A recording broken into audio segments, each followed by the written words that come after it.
नमस्कार दोस्तों। आज हम बात करेंगे प्राइम मिनिस्टर मोदी की जापान यात्रा की। ये कोई साधारण यात्रा नहीं है। कई न्यूज़पेपर्स में ये भी बोला गया है कि प्राइम मिनिस्टर एससीओ की समिट के लिए चाइना जा रहे थे, तो उन्होंने सोचा कि डायरेक्ट चाइना ही क्यों जाए, जापान से होके चले जाएंगे। लेकिन नहीं, ये पूरी दुनिया के लिए एक संदेश है कि हम एससीओ के साथ भी हैं, हम ब्रिक्स के साथ भी हैं, लेकिन साथ में हम वेस्ट के साथ भी हैं, क्योंकि वेस्टर्न ब्लॉक में जापान बहुत महत्व रखता है दोस्तों। तो जो प्राइम मिनिस्टर मोदी जी का दौरा हो रहा है वो 29 और 30 अगस्त का, जिसका एक दिन आज कंप्लीट हो गया। और ये जो दौरा है 2 दिन का, ये इंडिया और जापान के बीच में अगले 20 साल का एक रोड मैप तय करेगा। और क्या करेगा ये मैं आपको इसमें बताऊंगा। आज मोदी जी की कौन कौन सी मीटिंग्स हुई उनका एक ब्रीफ आपको दूंगा, और कल कौन सी मीटिंग्स होने वाली है उसका ब्रीफ दूंगा, और यूएसए कैसे नजर गड़ा के बैठा है इस 2 दिन के छोटे से टूर का जो मोदी जी ले रहे हैं जापान का। अच्छा, अब शुरू करते हैं दोस्तों। और शुरू करने के पहले मैं रिक्वेस्ट करता हूं कि जिसने मेरा चैनल सब्सक्राइब नहीं किया है वो प्लीज मेरे चैनल को लाइक कीजिएगा और सब्सक्राइब कीजिएगा और शेयर कीजिएगा, अपने कमेंट जरूर दीजिएगा दोस्तों, ठीक है।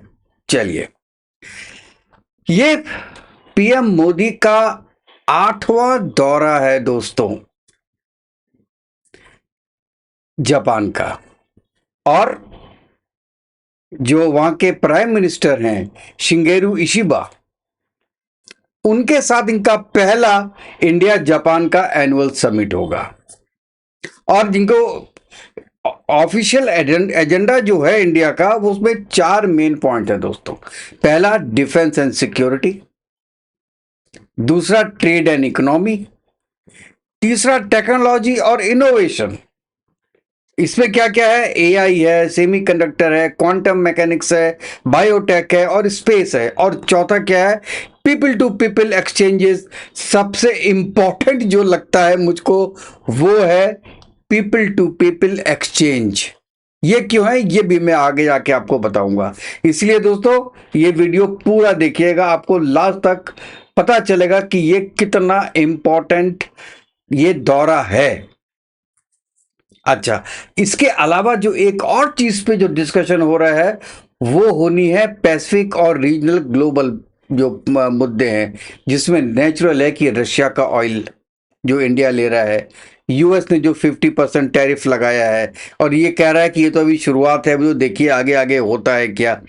तो यही मैं कह रहा था कि ऐसे वक्त में जब यूएस का सबसे बड़ा एलाय कि यहां मोदी जी बैठे हैं और ट्रंप मोदी के अगेंस्ट, मैं कहता हूं पर्सनल अगेंस्ट में जाके पूरे इंडिया पे टैरिफ लगाता है, तो ये एक बहुत बड़ा इंडिकेशन है अमेरिका के लिए कि you are losing your grip.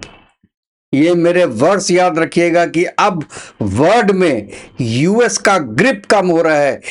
Modi ji का केवल चाइना जाना में ग्रिप कम नहीं होता, लेकिन जापान होके वापस आना तो भी नहीं होता, लेकिन जापान जाके वहां से चाइना जाना ये डायरेक्ट दिखाता है कि यूएस का ग्रिप कम हो रहा है दोस्तों। अच्छा, ये जो मीडिया कहती है वो तो बात बोलते बोलते हैं कि ये जो है वो 20 साल का एक जॉइंट विजन है, और ये मैं भी बोलता हूं दोस्तों। मीडिया में 10 साल बोला जाता है, मैं कहता हूं ये 20 साल का विजन है, जिसमें कि जापान 10 ट्रिलियन येन, $17 बिलियन का प्राइवेट सेक्टर में इन्वेस्टमेंट कर रहा है। ये बहुत बड़ी चीज है। और जो सेकंड मैंने बोला था पीपल टू पीपल एक्सचेंज, ये भी बहुत बड़ा टारगेट है इस समिट का दोस्तों। अच्छा, तो हमारे मोदी जी ने एक बिजनेस के इवेंट में भी वहां पे भाषण दिया, और जो मोदी जी ने बोला वो मैं 2 लाइन में आपको बोलता हूं कि पीएम इशिबा की मौजूदगी में ये जो स्पेशल एड्रेस है, बिजनेस स्पेशल एड्रेस है, ये बहुत ही स्पेशल बन गया है। ये हमारे बायलैटरल इकोनॉमिक लिंकेजेस की प्राथमिकता दिखाता है, बायलैटरल इकोनॉमिक लिंकेजेस की, और याद दिलाता है, ये देखिए कितनी बड़ी बात बोलिए, और याद दिलाता है कि जैसे ऑटोमोबाइल्स में इंडिया जापान ने मिलके कमाल किया, जैसे मारुति, उसी मैजिक को दोबारा दोहराना चाहते हैं मोदी जी, बैटरीज में, रोबोटिक्स में, सेमीकंडक्टर्स में, शिप बिल्डिंग में, न्यूक्लियर एनर्जी में। और जो टेक का टैलेंट की सिनर्जी है इस सदी में, वो इंडिया के पास है। और मैं बता दूं कि एवरेज लाइफ जापान में इस वक्त करीब 65 ईयर्स है, इंडिया में 35 ईयर्स है। तो ये अगर इंडिया में बहुत अच्छा स्किल डेवलपमेंट होता है तो कम से कम 2 लाख स्किल्ड लेबर्स की जरूरत होगी जापान को इंडिया से। और यही मेरा सबसे बड़ा मकसद है पूरी मोदी जी के विजिट का, कि जो नुकसान 50% टैरिफ से हो रहा है उसकी कुछ भरपाई जापान करेगा। यहां का मैन पावर, स्किल्ड और non skilled man power, Japan जाकर उसकी भरपाई करेगा। ऐसा कहा जाता है कि करीब 20 lakh man power out of work हो जाएंगे अगर ट्रंप का ये 50% टैरिफ कुछ समय और चलता है। मेरा मकसद है 3 या 4 महीने से ज्यादा चलता है तो इसका इफेक्ट ज्यादा होगा, और तब तक ये स्ट्रीमलाइन हो जाएगा कि कैसे जापान के साथ पीपल टू पीपल कांटेक्ट करना है और मैन पावर को वहां पे बेच के उनमें मिक्सअप करना है दोस्तों। अच्छा, इसमें पीएम साहब की जो 3 मीटिंग्स हुई हैं, एक एक लाइन उसके बारे में भी दोस्तों बात कर लेते हैं, क्योंकि पीएम की जापान की विजिट हो रही है। तो मैं मोदी जी की लैंग्वेज में ही आपको बता रहा हूं कि मेरी युचिदी सग, जापान के पूर्व पीएम है और चेयरमैन किसके हैं वो, जापान इंडिया एसोसिएशन से बहुत अच्छी मुलाकात हुई। हमने टेक्नोलॉजी, एआई, ट्रेड, इन्वेस्टमेंट के साथ इंडिया जापान कोऑपरेशन के कई डायमेंशंस पे बात की और इसे और गहरा करने की सहमति जताई। ठीक है। उसके बाद दूसरा, मिस्टर फेमियो किशिदा, ये पूर्व प्रधानमंत्री हैं, उनके साथ भी मीटिंग बहुत शानदार रही। ये हमेशा इंडिया जापान रिलेशंस के पक्के समर्थन रहे हैं। हमने trade, critical technologies, human resource, mobility, semiconductors जैसे इमर्जिंग एरियाज में तेजी लाने की चर्चा की। उसके बाद स्पीकर फुकिशिरो नुकेगा और जापान के जो एमपीज का समूह है उनके साथ मुलाकात की, उनके साथ पार्लियामेंट्री एक्सचेंजेस किए। अब यहां पे क्या है, human resource development, human resource development, वही मेरी पहली बात आ गई, cultural exchanges, economy, health, mobility partnership, AI, science and technology में सहयोग बढ़ाने पे बात हुई। तो अच्छा, उसके बाद जो पीएम ने जो संदेश दिए हैं, देखिए इसमें 2 चीज बहुत हर में उभर के आ रही है, एक सेमीकंडक्टर्स और दूसरा मैन पावर। ये दोनों कॉमन है, जितनी भी मोदी जी की मीटिंग्स हुई हैं उनमें ये चीज कॉमन है। इसलिए जो मेन जोर दिया जा रहा है पूरी पूरी विजिट का, ये इन 2 चीजों पर है। और जो मोदी साहब ने जो बोला है कि Japan's excellence plus India's scale is equal to perfect partnership, कितनी बढ़िया बात बोली है दोस्तों। जापान की एक्सीलेंस, इंडिया का पूरा स्केल, दोनों मिला के परफेक्ट पार्टनरशिप बनती है। यहां पर भी मोदी जी कह रहे हैं इंडिया का स्केल, मतलब हमारे मैन पावर ले जाओ वहां पर। We are ready to work in Japan. जैसे आज रशिया मांग रहा है 2 लाख इंजीनियर्स को। अच्छा, दूसरा उन्होंने क्या बोला, बहुत बढ़िया बात, इन India capital doesn't grow, it multiplies. क्योंकि ग्रोइंग इकोनॉमी है। बताना चाहते हैं जापान को कि तुम $17 बिलियन यहां पे लगा रहे हो, वो मल्टीप्लाई होंगे साहब, ग्रो नहीं करेगा। ये फिक्स डिपॉजिट नहीं है, या कोई बैंक में पैसा नहीं डाला हुआ तुमने कि तुमको 4% या 7% तक तुमको उसमें ब्याज मिलेगा। यहां पे मल्टीपल बढ़ेगा, ये शेयर है। ये कहने का मतलब है in India capital doesn't grow, it multiplies. और तीसरी बात जो बोली है दोस्तों, India is equal to power house of talent. India क्या है? Power house of talent. और जापान क्या है? Power house of technology. दोनों मिलके कत्लेआम कर सकते हैं पूरे वर्ल्ड में। ये एआई के फील्ड में सेमीकंडक्टर देखिए फिर आ गया इसके अंदर, क्वांटम, बायोटेक, स्पेस कि जैसे जितने एरिया है उसमें लीडरशिप रोल ले सकते हैं। ये बहुत बड़ी बात है, लीडरशिप रोल लेना। अब समझ रहे हैं कि ये 2 पार्टीज मिलके इन फील्ड्स में लीडरशिप, मतलब आपको टॉप पे जाना है, दोनों ने मिलके टॉप पे जाना है इन फील्ड्स में। और पीएम ने उसमें यह भी कहा कि make in India is equal to make for the world. जापानी कंपनी जितनी भी हैं वो इंडिया में मार्केट नहीं बल्कि ग्लोबल साउथ तक पहुंचने का एक रास्ता माने। अब देखो पता चला ना कि जो भी ग्लोबल साउथ में जा रहा है उसको आप इंडिया में प्रोडक्शन करें जापान, और हम पूरे ग्लोबल साउथ में वहां पहुंचाने का काम हमारा है। तो ये भी एक हमको बहुत अच्छी चीज लगी, मैंने सोचा कि आपके साथ शेयर करें। अच्छा, इसके बाद इनकी जो है वो कुछ और मीटिंग्स भी हैं कल, जिसमें लीडर लेवल की एनुअल समिट जिसके लिए वो गए हैं वो कल है।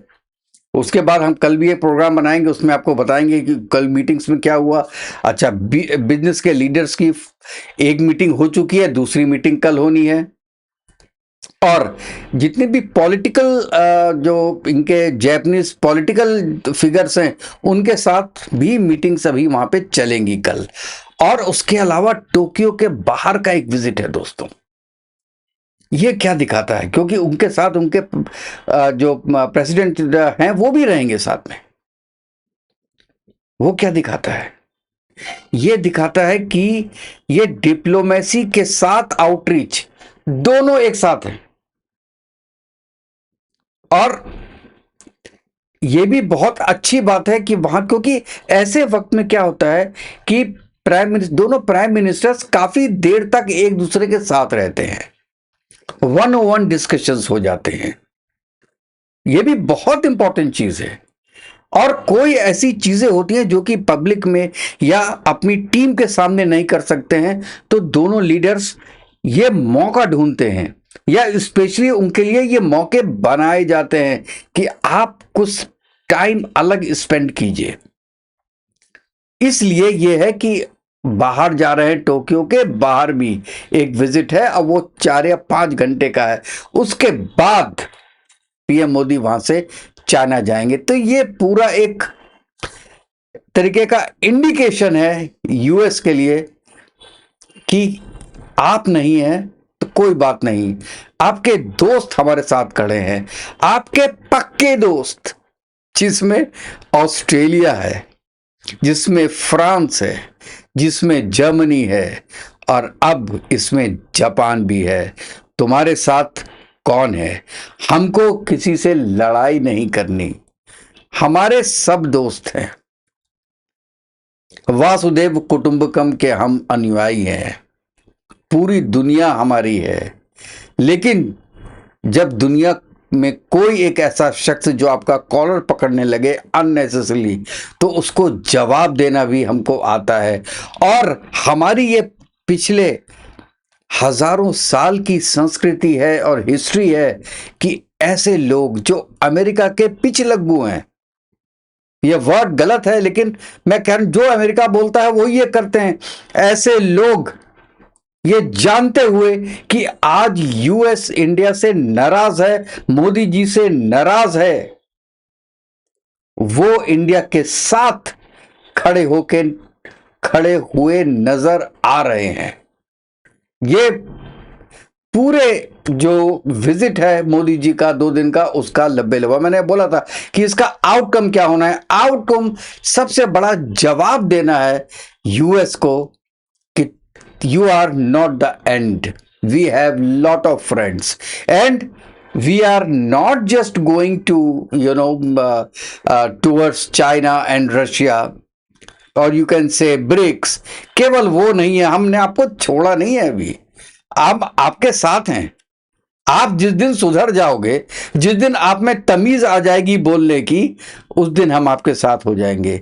लेकिन अगर आप हमारी इकोनॉमी को डेड इकोनॉमी बोलोगे, मोदी जी के नाम लेके तुम्हारे चमचे कहेंगे कि this is Modi is war, तो भाई ठीक है, हमने भी कमर कस ली है, हम भी आपको वैसे ही जवाब देंगे ट्रम्प साहब, जो आपने सोचा नहीं होगा, क्योंकि ये हिंदुस्तान है साहब, 5000 साल की हिस्ट्री है।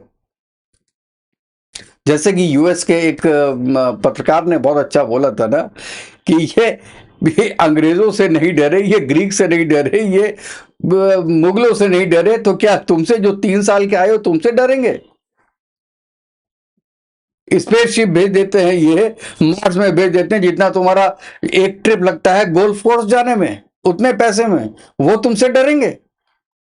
कितनी बड़ी बात बोली दोस्तों, ये बात छोटी नहीं है। ये इसका मतलब पूरा वर्ल्ड ये मानता है, पूरा वर्ल्ड ये मानता है। जापान ने हमारे प्राइम मिनिस्टर का विजिट एक्सेप्ट किया, इसलिए मैं कह रहा हूं कि पूरा वर्ल्ड ये जानता है कि आज मोदी जी जो कर रहे हैं वो सही है। और इससे मोदी जी को तो हिम्मत मिल ही रही है, साथ में बाकी कंट्रीज को भी हिम्मत मिल रही है कि आप अन्याय के अगेंस्ट में खड़े हो। वो चाहें इवन मोदी जी करें या ट्रंप करें, अन्याय के खिलाफ खड़े होना ये आपकी अपने में सबसे बड़ी शक्ति है। तो दोस्तों फिर नेक्स्ट वीडियो में मिलते हैं, जब ये मोदी जी का जब पूरा विजिट कंप्लीट हो जाएगा और वो चाइना के लिए फ्लाई कर जाएंगे, तब हम आगे की डिस्कशन करते हैं। तो तब तक के लिए दोस्तों, जय हिंद, जय भारत, वंदे मातरम, खुश रहिएगा, स्वस्थ रहिएगा।